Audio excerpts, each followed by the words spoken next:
Antoine et Benjamin décortiquent des morceaux au hasard en mode random. On lance le random.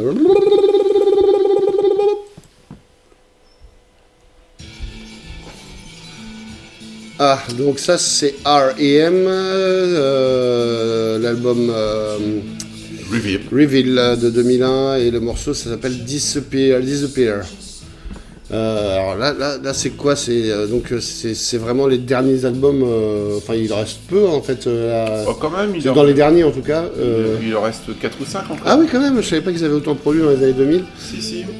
Et du coup, qu'est-ce que tu penses de ce titre C'est un des bons morceaux de cet album qui est un album décevant d'REM, même s'ils avaient vraiment essayé d'y mettre.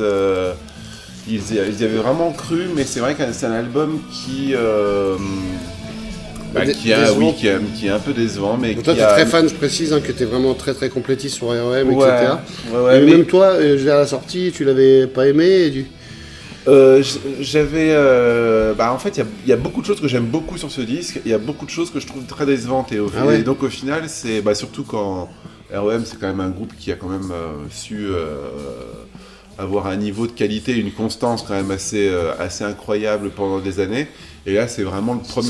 C'est vraiment le premier album où je sais pas, on sent une espèce de. Ils y croient moins. Ouais, il y a une panne d'inspiration. Lassitude peut-être aussi. Sans doute. C'est le deuxième album de toute façon qu'ils font en trio depuis que leur batteur est parti. Ouais. Bill Berry, qui était vraiment un élément très important du groupe. Hein. Dans la compo aussi, tu veux dire? Dans la compo aussi, dans par exemple, de batterie. à titre Everybody Hurts, c'est une composition de Bill Berry par exemple, tu vois, donc c'est quand même. Oui, ça en dit long, ouais.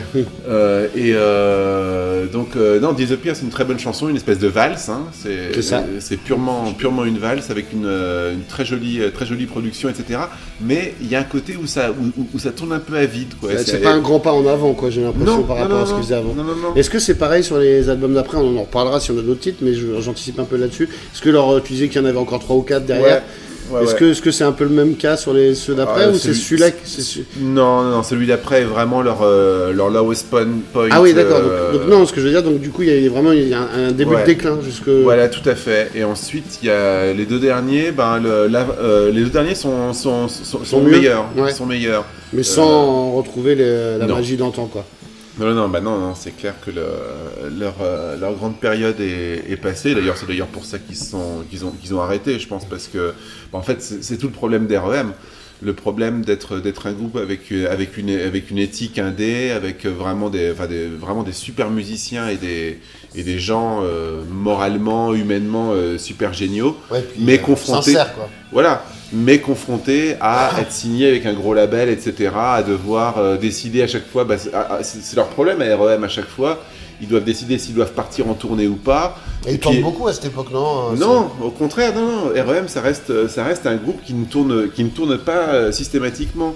Pour l'album précédent, Up, ils ne voulaient pas tourner, et en fait, l'album a tellement pas bien marché commercialement. Et, ils ont dû gagner de l'argent qu'ils ont été poussés par leur label à faire une espèce de mini-tournée, et heureusement, parce que je les ai vus à cette occasion-là, et c'était un concert extraordinaire. Mais 2001, sur Reveal, ils ne tournent pas. Ils font juste une tournée promo. D'ailleurs, il y a des pirates qui existent, notamment un enregistrement fait à la Maison de la Radio en 2001. C'est pas des trucs qu'on retrouve sur la BBC, justement, non? À la BBC, il y a quelques trucs de 2001, effectivement, mais par contre, ils ne donnent aucun concert. Dans un format live. Dans un format live en 2001. Ils ne retourneront qu'en 2003. Donc voilà, donc bon morceau, mais c'est plus vraiment le grand REM non plus, quoi. Très bien, je te remercie.